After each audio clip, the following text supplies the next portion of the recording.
Study IQ IAS, आपका selection हमारा मिशन। तो इंडिया के सर्विसेज सेक्टर को माना जाता है as the old war horse, जिसने एक लेगेसी कैरी की है स्ट्रेंथ और रेजिलियंस की, कि एक सिग्निफिकेंट कंट्रीब्यूटर रहा है जीडीपी ग्रोथ में, एम्प्लॉयमेंट जनरेट करने में, इन्वेस्टमेंट अट्रैक्ट करने में एंड ओवरऑल ट्रांसफॉर्मेशन लाने में। और इसी सर्विसेज सेक्टर में जो सबसे पिवटल कंट्रीब्यूशन रहा है वो रहा है आईटी सर्विसेज सेक्टर का। कि 1990s के रिफॉर्म के बाद जब हमारे देश का ग्लोबलाइजेशन का प्रोसेस शुरू हुआ, हम बाकी देशों से इंटरकनेक्ट हुए और इंटरनेट भी उस तरीके से वहां पर ग्रो कर रहा था, तो कनेक्टिविटी वाला पॉइंट बन गया। यूएस कंपनीज को चाहिए था कि कहीं से लो कॉस्ट पर एक स्किल्ड लेबर मिल जाए, और वही स्किल्ड लेबर इंडिया में प्रेजेंट थी, और वहां से हमारी आईटी सर्विसेज की शुरुआत होगी कि हम कोड यहां पर एक्सपोर्ट करना हमने शुरू कर दिया। अब फर्दर देखा जाए, जब लगा कि भैया यहां पर काफी सिग्निफिकेंट एक पूल है टैलेंट का जिसको हम आउटसोर्स कर सकते हैं, धीरे धीरे इन्वेस्टमेंट्स आना शुरू हुई, इंडियन कंपनीज का साइज बढ़ता गया, और 2005 के बाद यही कंपनीज मल्टीनेशनल कंपनीज में कन्वर्ट हो गई। एंड अभी देखा जाए तो यही इंडस्ट्री का साइज $250 बिलियन के अप्रोक्सीमेटली यहाँ पर पहुंच चुका है, जो कि मिलियंस ऑफ पीपल को यहाँ पर एम्प्लॉयमेंट प्रोवाइड करता है। एंड सबसे क्रूशियल एस्पेक्ट है इसकी एक्सपोर्ट अर्निंग्स का। एक नेट एक्सपोर्टर के तरीके से हम सर्विसेज सेक्टर में देख पाते हैं खुद को बिकॉज ऑफ दिस सब सेक्टर। एंड यही ट्रेंड आगे तक अगर फॉलो किया जाए तो उसी के बेसिस पर 2030 तक की जो गोपालकृष्णन द्वारा यहां पर रिकमेंडेशंस और प्रोजेक्शंस रखी जाती हैं इस आईटी सर्विसेज सेक्टर के लिए, वो कहते हैं कि भैया $350 बिलियन का रेवेन्यू तो डेफिनेटली यहां पर टच करेगा, इतनी इंडस्ट्री तो डेफिनेटली यहां पर क्रिएट होगी। बट द पॉइंट इज, पिछले कुछ सालों में जिस प्रकार के ट्रांसफॉर्मेशनल चेंजेस आ रहे हैं टेक्नोलॉजी में, उसकी वजह से एक नए कंसर्न्स क्रिएट होते हुए देखने को मिल रहे हैं। साइलेंट लेऑफ्स होते हुए इंडिया में देखने को मिल रहे हैं, इंडियन इस ऐसी आईटी सर्विसेज प्रोवाइड करने वाली कंपनीज में देखने को मिल रहे हैं। और उन्हीं साइलेंट लेऑफ्स की अगर हम थोड़ी रीजंस को आइडेंटिफाई करें तो हमारे पास सबसे बड़ा रीजन एआई का आता है, कि भैया एआई और ऑटोमेशन की वजह से जो लो स्किल वाले टास्क थे अब उनको ऑटोमेट किया जा रहा है, बिजनेसेस यहाँ पर रीअलाइन कर रहे हैं, स्पेशलाइज्ड डिजिटल और एआई स्किल्स के ऊपर वो फोकस करेंगे, भैया हमें उसी प्रकार का ह्यूमन रिसोर्स यहाँ पर चाहिए। फाइनेंशियल प्रेशर्स यहाँ पर क्रिएट हो रहे हैं बिकॉज क्लाइंट की डिमांड बहुत वीक है, बजट्स बहुत टाइट चल रहे हैं, एंड मोर ओवर जिस प्रकार के वीजा रूल्स रिसेंटली स्ट्रिक्ट हो चुके हैं, ऑपरेशनल कॉस्ट यहाँ पर बढ़ रही है, ग्लोबल जियोपॉलिटिकल अनसर्टेनिटी क्रिएट हो चुकी है, तो इसकी वजह से स्ट्रेन और बढ़ता जाता है। But that is not the point. The point is कि कहीं ना कहीं वो स्ट्रक्चरल इश्यू भी है जो हमारे आईटी सर्विसेज सेक्टर में पाया जाता है, और वो क्या है कि despite having a very talented pool, और जिसको हमने काफी अच्छे तरीके से यूटिलाइज भी किया पिछले 3 डेकेड्स में, अच्छी एक्सपोर्ट अर्निंग्स भी यहाँ पर हमने जनरेट की हैं, अभी भी आर&डी का इन्वेस्टमेंट बहुत कम देखने को मिलता है, कि Indian IT companies only spend 1 to 2% of their revenue on the R and D. वहीं ग्लोबल टेक लीडर्स को देखा जाए तो भैया 10 से 15% अपना आर&डी के ऊपर लगाते हैं, जैसे गूगल और माइक्रोसॉफ्ट हो गया। फिर वहीं सर्विस डोमिनेटेड मॉडल है, and around 70% of the IT revenue comes from outsourcing services. Product development के ऊपर इतना काम नहीं हो पा रहा, इनोवेशन का डेफिसिट देखने को मिलता है, जिस केस में इंडिया का जो ग्रॉस एक्सपेंडिचर है रिसर्च और डेवलपमेंट पे, वो बहुत सारे मेजर देशों से बहुत कम देखने को मिलता है। एंड कहीं ना कहीं वही एक ग्रोथ का कांस्टेंट बन चुका है, राइट? कि हम इस इनोवेशन का जो एक बहुत बड़ा स्टेप था उसे नहीं ले पाए, एक इंपॉर्टेंट माइलस्टोन जो था उसे क्लियर नहीं कर पाए, जिसकी वजह से ना ही उतनी वैल्यू एडिशन यहां पर हो पा रही है, एंड एक लॉन्ग टर्म बैरियर यहां पर बन चुका है, जिसके कारण कंसर्न्स क्रिएट होते हैं कि भैया जो ये सेक्टर पिछले 3 डेकेड्स में इंडिया के लिए इतना स्ट्रॉन्ग फाउंडेशन क्रिएट कर चुका है, इंडिया के लिए एक्सपोर्ट अर्निंग जनरेट कर चुका है, एम्प्लॉयमेंट प्रोवाइड कर चुका है, आने वाले समय में अनसर्टेनिटी क्रिएट हो गई तो क्या होगा? अब इसी चैलेंज को एक्सेप्ट करता है इंडिया का एक और sector, which is none other than the electronics manufacturing. हम कहते हैं ना कि इंडिया ने अपनी मैन्युफैक्चरिंग वेव में कहीं ना कहीं खुद को मिस कर दिया, हम प्राइमरी से टर्शरी सेक्टर की ओर चले गए, सेकेंडरी की ओर उतना काम नहीं कर पाए। बट अब वही टर्न अराउंड होता हुआ देखने को मिल रहा है, जब इंडिया एक मैन्युफैक्चरिंग हब के तरीके से देखने को आता है, कि वहीं अगर हम 2014-15 से कंपेयर करें 2024-25 के ट्रेंड्स को, टोटल प्रोडक्शन में 6 टाइम्स की ग्रोथ है, वहीं एक्सपोर्ट्स में 8 गुना ग्रोथ यहां पर पाई जा रही है, that we have been able to export worth 3.27 lakh crore rupees का एक्सपोर्ट हमने यहां पर किया है इलेक्ट्रॉनिक कंपोनेंट्स का, जो कि मेड इन इंडिया है। वहीं अगर इसी पूरे इलेक्ट्रॉनिक कंपोनेंट में सबसे जो मेजर कंट्रीब्यूटर रहा है वो कौन रहा है? वो रहा है हमारे मोबाइल मैन्युफैक्चरिंग, एप्पल और सैमसंग। एंड एप्पल के केस में तो अलग सक्सेस स्टोरी है, राइट? तो वहीं मोबाइल मैन्युफैक्चरिंग में देखा जाए तो आज से 10 से 12 साल पहले चाइनीज मोबाइल्स हर एक के हाथ में देखने को मिलते थे। फिर एक मुहिम आई कि नहीं, मेक इन इंडिया करना है, हमें यहाँ पर चाइनीज प्रोडक्ट्स को यूज़ नहीं करना है, चाइनीज मोबाइल्स को यूज़ नहीं करना है। हालांकि अभी बहुत सारे प्रोडक्ट्स हम वैसे ही यूज़ करते हैं, बट द पॉइंट इज कि ये जब डोमेस्टिक वैल्यू एडिशन क्रिएट करने की यहाँ पर बात है तो उसका सबसे मेजर इंपैक्ट पड़ा स्मार्टफोन्स इंडस्ट्री पर, जहां पर प्रोडक्शन भी बढ़ी यहाँ पर 28 गुना से, एंड वहीं एक्सपोर्ट्स देखे जाएं 2014-15 से कंपेयर किया जाए 127 टाइम्स यहाँ पर बढ़ चुका है। और आप खुद देख सकते हैं कि 3.27 लाख करोड़ का 2 लाख करोड़ तो भैया मोबाइल्स का ही एक्सपोर्ट है। Similarly in terms of production also if you look at it, 11 lakh crore की जो प्रोडक्शन है उसमें से 5 लाख करोड़ की जो प्रोडक्शन है वो मोबाइल्स की है। So that means the smartphone industry has been the pivotal point। जैसे सर्विसेज के लिए हम कहते हैं कि भैया सर्विसेज के केस में आईटी सर्विसेज ने यहाँ पर बहुत इंपॉर्टेंट रोल प्ले किया है, वैसे ही इलेक्ट्रॉनिक्स मैन्युफैक्चरिंग के केस में स्मार्टफोन इंडस्ट्री ने यहाँ पर बहुत इंपॉर्टेंट रोल प्ले किया है, राइट।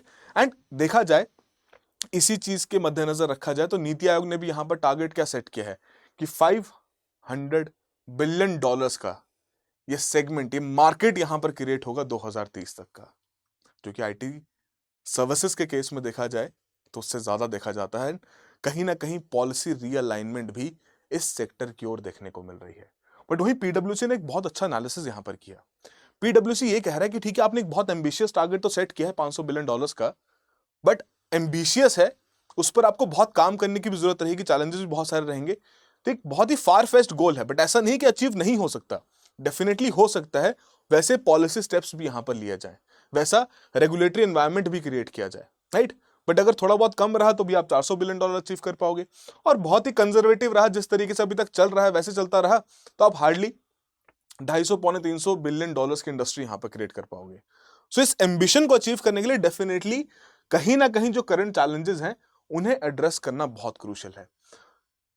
एंड क्या ये पूरा जो ड्रिवन फैक्टर है स्मार्टफोन्स का, क्या अकेला यहां पर काम कर लेगा? नहीं यार, स्मार्टफोन्स के अलावा हमें यहां पर सेमीकंडक्टर्स, जो कि बहुत क्रूशियल बन चुके हैं, जिस पर इंडिया ऑलरेडी काम कर चुका है, मल्टीपल प्लांट्स क्रिएट हो चुके हैं। आप सभी के लिए एक सिंपल सा सवाल है, जरा बताइए इंडिया में कौन सा स्टेट है जहां पर सबसे ज्यादा सेमीकंडक्टर्स के प्लांट्स वहां पर लग रहे हैं? Then IT hardware, data servers, telecom electronics and industrial electronics. Industrial electronics का तो भैया बहुत ही वाइड सेगमेंट है, and this industrial electronics is not just important कि हम सिर्फ मेक इन इंडिया इसको करें, बट हमारे बहुत स्ट्रेटेजिकल फिनोमिना के बेसिस पर भी देखा जाए, जो हम टारगेट्स यहाँ पर सेट करके बैठे हैं कि हमें ऑटोमेशन करनी है, ईवी के ऊपर ट्रांजिशन यहाँ पर लेके आना है, स्मार्ट मैन्युफैक्चरिंग यहाँ पर करनी है, उस सभी चीजों के लिए भी हमारे लिए इंडस्ट्रियल इलेक्ट्रॉनिक्स का ग्रोथ होना बहुत ज्यादा क्रूशियल है। तो हालांकि it can not be only through the phones और वेयरेबल्स, और प्राइमरीली थ्रू द फोन्स, हमें बाकी सेक्टर्स के ऊपर भी यहां पर काम करना पड़ेगा, तभी जाके उस प्रकार का $500 बिलियन का टारगेट हम पूरा कर पाएंगे। एंड मोर ओवर, जो अभी तक की हमारी प्रोडक्शन रही, अभी तक का जो हमारा ग्रोथ रहा है, इसमें सबसे इंपॉर्टेंट कंट्रीब्यूशन पीएलआई स्कीम का रहा है। एंड पीएलआई स्कीम में भी अगर आप देखेंगे, जब से स्कीम इंप्लीमेंट की गई है, सबसे ज्यादा जो पैसा खर्च किया गया है वो लार्ज स्केल इलेक्ट्रॉनिक्स मैन्युफैक्चरिंग पर है, मोबाइल मैन्युफैक्चरिंग सबसे ज्यादा पैसा खर्च किया गया है, राइट। तो उसका रिजल्ट आया है, उसका रिजल्ट यही है कि जहां पर हम इस प्रकार के रिजल्ट देख पा रहे हैं कि हमारी प्रोडक्शन भी यहां पर बढ़ रही है एंड एक्सपोर्ट्स में भी सिग्निफिकेंट इंक्रीज यहां पर आ रहा है, right. But the point is, whenever we talk about this PLI scheme, एक बहुत मेजर कंसर्न यहां पर हाईलाइट किया जाता है कि ठीक है, आपने यहां पर प्रोडक्शन किया, आपने यहां पर बढ़ चढ़ के एक्सपोर्ट्स किए, बट जो वैल्यू एडिशन है वो तो बहुत लिमिटेड है। वैल्यू एडिशन का कंसर्न यहां पर हाईलाइट होता है कि आपकी इंपोर्ट डिपेंडेंस बहुत ज्यादा है, कि अगर आप अपने देश में ऐसी इलेक्ट्रॉनिक्स की मैन्युफैक्चरिंग कर रहे हो तो 80 से 85% उसके जो कंपोनेंट्स हैं वो तो बाहर से आ रहे हैं, सेमीकंडक्टर्स, पीसीबीज, डिस्प्लेस, वो तो इंपोर्ट हो रहे हैं। लिमिटेड वैल्यू एडिशन है 15 से 18% तक की, जो कि ग्लोबल स्टैंडर्ड्स के कंपैरिजन में बहुत ही कम देखने को मिलती है। एंड इसी की वजह से जहां हम एक्सपोर्ट्स के माध्यम से अपने लिए एक्सपोर्ट अर्निंग्स जनरेट करना चाहते हैं, तो नेट में देखा जाए तो भैया आप इंपोर्ट्स भी उतना ही कर रहे हो और आपका इंपोर्ट का बिल भी यहां पर बढ़ता जा रहा है। So that is a concern जिसको डेफिनेटली यहां पर एड्रेस करने की बहुत बड़ी आवश्यकता भी है। जैसे हम एप्पल के केस में देखा जाए, एक बहुत मेजर सक्सेस स्टोरी रही है पीएलआई की एंड इलेक्ट्रॉनिक्स मैन्युफैक्चरिंग की, राइट, कि we have been able to hit good numbers in terms of Apple production as well in terms of Apple exports, कि अब एक लीडिंग सप्लायर इंडिया यहां पर बन चुका है एप्पल आईफोन्स का, राइट। बट वहीं अगर इसकी वैल्यूएशन को कंपेयर किया जाए, जो कि जीटीआरआई ने बहुत अच्छे से यहां पर कंप्यूट किया है, वो कहते हैं जो $1000 का आपका एक आईफोन यहां पर बनाया जा रहा है, उसमें अगर हम देखें इंडिया के जो एक्सपोर्ट्स भी यहां पर किए जा रहे हैं, इंडिया मात्र उसमें भैया $30 की कंट्रीब्यूशन कर पा रहा है। That is the point, this is the low value addition जिसको चैलेंज करना पड़ेगा। और वहीं बाकी देशों की वैल्यूएशन देखी जाए, यूएस की भैया $450 की है, ताइवान की $150 की है। इंडिया की वैल्यूएशन बहुत कम है कि इंडिया एक सिर्फ असेंबली सेटअप की एक इंस्टीट्यूशन, एक असेंबली सेटअप का एक मैन्युफैक्चरिंग प्लांट यहां पर बन के रह गया है कि चीजें बाहर से आ रही हैं, उसे असेंबल कर रहे हैं और आगे जाके उसको एक्सपोर्ट किया जा रहा है। तो this is something which needs to be addressed, because अगर यही वैल्यू एडिशन रहा तो कंसर्न्स यहां पर बढ़ते जाएंगे। और यही कंसर्न की एक सबसे बड़ी केस स्टडी है वियतनाम का मैन्युफैक्चरिंग। वियतनाम का मैन्युफैक्चरिंग बहुत बहुत ज्यादा यहां पर हाईलाइट किया जाता है कि वियतनाम ने अपने आप को मैन्युफैक्चरिंग में बहुत अच्छे तरीके से यहां पर पिवट किया, अपना मैन्युफैक्चरिंग एक्सपोर्ट्स यहां पर उन्होंने बढ़ाया। बट द पॉइंट इज, उनका जो वैल्यू एडिशन था 2010 के बाद, वो स्टैग्नेंट होना शुरू हो गया। तो ये केस स्टडी इंडिया के लिए बहुत क्रूशियल है कि इंडिया भी यहां पर सिर्फ और सिर्फ एक्सपोर्ट के नंबर्स के ऊपर ना खेले कि प्रोडक्शन हो गया, एक्सपोर्ट हो गया। यहां पर मेजर पॉइंट है कि वैल्यू एडिशन को भी फैक्टर में लेना पड़ेगा। तो क्या इंडिया इस प्रकार की वैल्यू एडिशन को बेहतर करने के लिए क्या कोई स्टेप ले रहा है? जी हाँ, एक बहुत ही ट्रांसफॉर्मेटिव स्कीम यहां पर लॉन्च कर दी गई है, जिसे भी हम डिस्कस करें। बट बिफोर दैट एक सिंपल सा सवाल, पीएलआई में कौन कौन से सेक्टर्स यहां पर कवर्ड हैं? सिंपल सा सवाल आपसे पूछा गया है, चैट बॉक्स और कमेंट बॉक्स में अपना करेक्ट आंसर यहां पर मेंशन कीजिए। And moreover with respect to economic subject, जो कि बहुत सारे लोगों को टेक्निकल लगता है, वो दिक्कतें फेस करते हैं, उसी के लिए हमारे द्वारा एक कम्युनिटी यहाँ पर बिल्ड की जा रही है। डेफिनेटली आप इसे ज्वाइन कीजिए। अर्थनॉमिक सीरीज हमने यूट्यूब पर शुरू किया, आप उसे भी ज्वाइन कर सकते हैं, ताकि आपकी step by step, topic by topic पूरी प्रिपरेशन हो सके। And for facing any concerns in terms of preparation, चाहे वो स्ट्रैटेजिक हो, एकेडमिक हो, you can definitely approach me, I will be more than happy to assist you. Apart from that, festival season चल रहा है, तो उसी फेस्टिवल सीजन को स्टडी आईक्यू भी यहाँ पर सेलिब्रेट कर रहा है। तो 2027 का जो हमारा P2I बैच है, what is this P2I batch, जो कि प्रीलिम से लेकर इंटरव्यू तक की पूरी प्रिपरेशन को यहाँ पर कवर करता है। Subject by subject content coverage रहेगा। कोशिश की जाएगी आपको हर एक संभव तरीके से फीडबैक लूप में डाला जाए। उसके लिए आपकी मेंटरशिप अवेलेबल है, आंसर इवैल्यूएशन है, मॉक टेस्ट है, ताकि आपको फीडबैक लूप में डाल के आपकी गलतियां इंप्रूव हो, बेहतर हो सके, आप अपनी गलतियों से सीख सकें, right.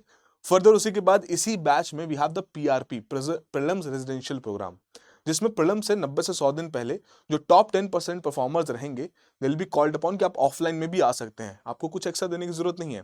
Your food and lodging everything will be covered all under this price, सब कुछ यहाँ पर कवर्ड रहेगा। आप आइए, तैयारी कीजिए, और प्रीलिम्स क्लियर हो गए, ये अमाउंट भी आपके लिए रिफंडेबल है, बिकॉज हमारा काम हो गया, हमारी वैल्यूडेशन वहां पर हो गई, राइट। सो डेफिनेटली जाके चेकआउट कीजिए इस कोर्स को। ARG लाइव आप यूज कर सकते हैं code for the maximum discounts, and you can definitely approach me for any doubts you have. And ये आपका जो पूरा सेल का सीजन है 11 अक्टूबर माने कि आज ये खत्म होने जा रहा है। नाउ द वैल्यूडेशन कंसर्न, अब उस वैल्यूडेशन के कंसर्न को एड्रेस करने के लिए यहां पर भारत सरकार कह रही कि एक मैं नई इलेक्ट्रॉनिक कंपोनेंट स्कीम यहां पर लेके आ रहा हूं, जिसका नाम है ECMS। अब ECMS स्कीम के थ्रू यहां पर सरकार क्या चाहती है? इलेक्ट्रॉनिक कंपोनेंट मैन्युफैक्चरिंग स्कीम के थ्रू द गवर्नमेंट वांट्स की जो वैल्यूडेशन हमारा अभी हार्डली ये 15 से 18% तक का देखने को मिल रहा है, इसको 40% तक लेके जाया जा सके over the course of 5 years। और इसी केस में बहुत टाइम बाद ऐसी स्कीम यहां पर आई है जिसमें कैपिटल सब्सिडी भी प्रोवाइड की जा रही है। एग्जैक्टली, कैपिटल इंसेंटिव यहां पर दिया जा रहा है। It will depend upon the proposals, कौन कौन सी कंपनीज यहां पर इन्वेस्ट करना चाहती है। Apart from that, turnover linked incentive है, जैसे PLI में भी देखने को मिलता है। बट इसमें फोकस क्या है कि जो आपके बेयर कंपोनेंट्स हैं, सब असेंबलीज हैं, उनकी भी प्रोडक्शन यहां पर की जाए, कि आपको सिर्फ फाइनल प्रोडक्ट बनाने के ऊपर काम नहीं करना है। अगर आप अपना असेंबली चेन सेटअप भी यहाँ पर क्रिएट करना चाहते हो, सब असेंबलीज का भी सेटअप क्रिएट करना चाहते हो, उसमें भी आपको यहाँ पर बेनिफिट मिलेगा, राइट। एंड यही 6 साल के लिए स्कीम रखी गई है, इस साल का रजिस्ट्रेशन पीरियड यहाँ पर रखा गया है। मीटी द्वारा स्कीम यहाँ पर निकाली गई है, जिस केस में अगर देखा जाए तो यहाँ पर ऑलरेडी प्रपोजल सरकार के पास सबमिट हो चुके हैं।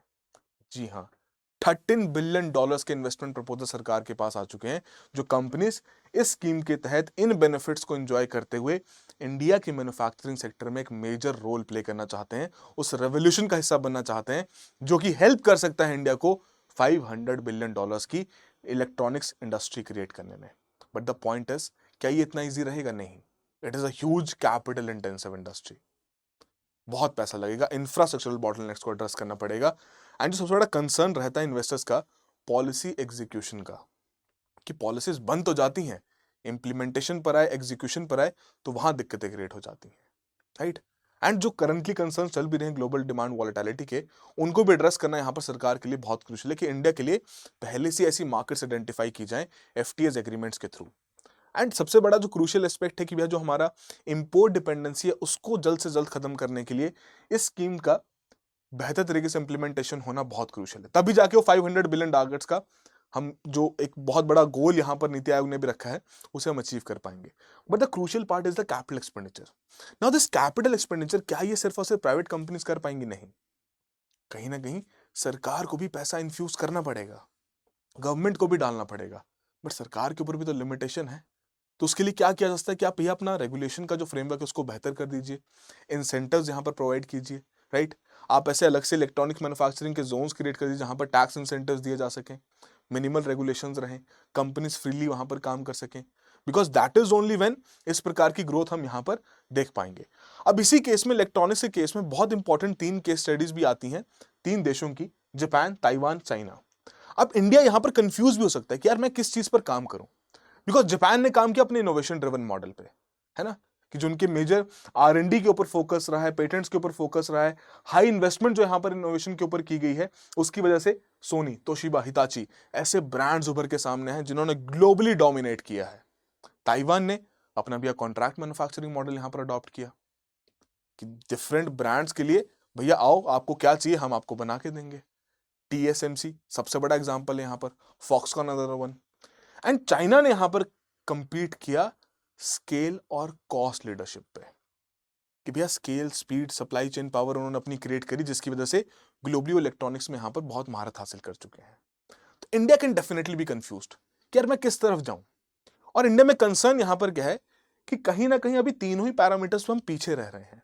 दैट इज द पॉइंट कि हम इनोवेशन के ऊपर भी उतना काम नहीं कर पाए, बिकॉज ग्रॉस एक्सपेंडिचर देखा जाए R&D के ऊपर बहुत कम है।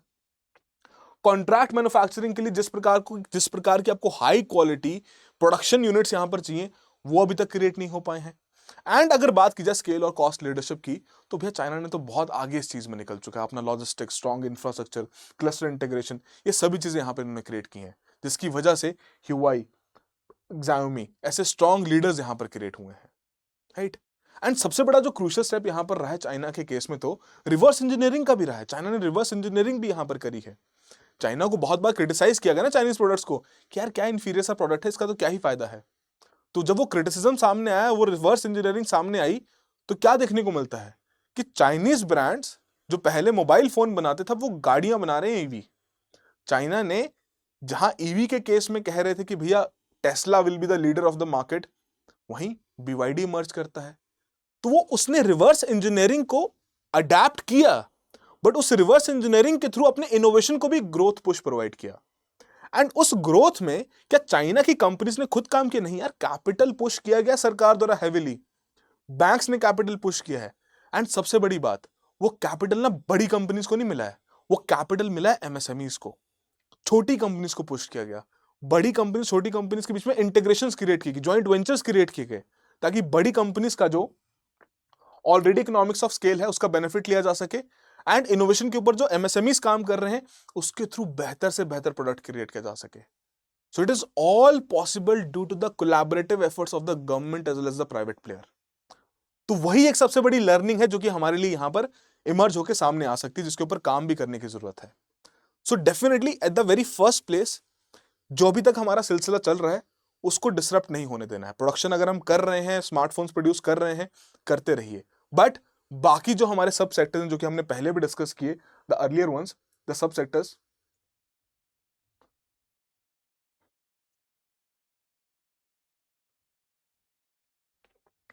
दीज वंस, इन सब सेक्टर्स के ऊपर भी यहां पर काम करना पड़ेगा, तभी जाके उस प्रकार की वैल्यू एडिशन क्रिएट हो पाएगी।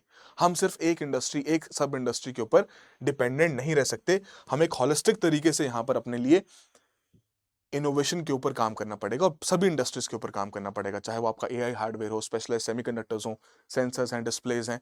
एंड कहीं ना कहीं इन्हीं सभी केसेस की जब आप इनोवेशन करोगे, आपका वैल्यू मल्टीप्लायर ऑटोमेटिकली बढ़ जाएगा। That is the crucial part, कि वैल्यू मल्टीप्लायर जब आपका बढ़ेगा तो ऑटोमेटिकली आपके लिए अर्निंग्स भी क्रिएट होंगी, आप जॉब्स भी क्रिएट कर पाओगे, आप एक्सपोर्ट के लिए अच्छा रेवेन्यू भी जनरेट कर पाओगे।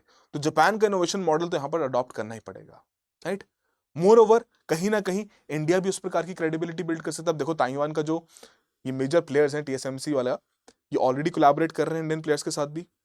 सो उनका वो जो कॉन्ट्रैक्ट मैन्युफैक्चरिंग का सिस्टम है उसको हम इंडिया में भी अडॉप्ट करें, वो टेक्नोलॉजी ट्रांसफर वहां पर देखा जा सके। रिवर्स इंजीनियरिंग करनी पड़ेगी भाई, जो चाइना ने अडॉप्ट किया है मॉडल, वही मॉडल इंडिया को भी करना पड़ेगा, but at a faster scale. India के पास ज्यादा समय नहीं है, ये 2030 तक का ही समय है।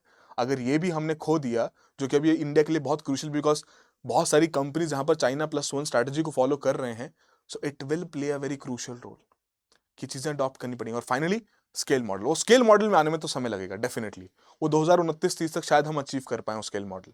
पर पहली दो चीजें हैं कि जहां पर इनोवेशन एंड इस प्रकार का हमें high tech innovative production unit की यहां पर स्थापना करनी पड़ेगी, जो कि ताइवान से हम वहां पर ला सकते हैं। एंड एट द लास्ट, अगर स्केल मॉडल अच्छा रहा तो डेफिनेटली कंपनीज भी यहां पर खुश रहेंगी, एंड इंडिया के लिए export earnings, forex earnings, as well as the overall production, employment, हर एक केस में एक बेनिफिट यहां पर देखने को मिल सकता है। एंड कहीं ना कहीं जो करंटली सिनेरियो चल रहा है हमारे डेमोग्राफिक डिविडेंड का, we need to have manufacturing jobs, we need to have that kind of a talent pool जो कि हेल्प कर सके, जो कि इस प्रकार की इंडस्ट्री को बिल्ड करने में एक बहुत इंपॉर्टेंट रोल प्ले कर सके। So it is not just the government, it is not just the private player, एक बहुत ही कोलैबोरेटिव एफर्ट यहाँ पर चाहिए होगा इस प्रकार के टारगेट्स को यहाँ पर पूरा करने का। And last but not the least, a very very important concern, कि आप अपना इंडस्ट्री तो क्रिएट कर दें, बट अगर आपने अपने ई वेस्ट को मैनेज करने का प्रोग्राम यहाँ पर बिल्ड नहीं किया तो कंसर्न बढ़ता जाएगा। बिकॉज अगर देखा जाए ग्लोबल साउथ तो बन चुका है ना, घाना जैसे जो देश हैं वो एक डंपयार्ड बन चुके हैं यहाँ पर, कि ई वेस्ट वहां पर भेजा जा रहा है, रिसाइकलिंग वहां पर की जा रही है ना, और बहुत ही कम रिसाइकलिंग हो पा रही है। तो इंडिया भी उस मॉडल को अडॉप्ट करे, रिसाइकलिंग के मॉडल को अडॉप्ट करे, सर्कुलर इकोनॉमी के मॉडल को अडॉप्ट करे, ताकि जितनी हम डेवलपमेंट और ग्रोथ यहाँ पर चाहते हैं वो सस्टेनेबल रहे। It has to be sustainable, हम एनवायरमेंटल प्रिंसिपल्स को अपने कॉम्प्रोमाइज ना करें। So again these are the important points जो कि मैं आपके साथ यहाँ पर डिस्कस करना चाह रहा था। आई होप आप सभी के लिए कुछ ना कुछ वैल्यूएशन यहाँ पर जरूर हुआ हो। So that will be all the very best, have a good preparation. Study IQ IAS, आपका सिलेक्शन हमारा मिशन।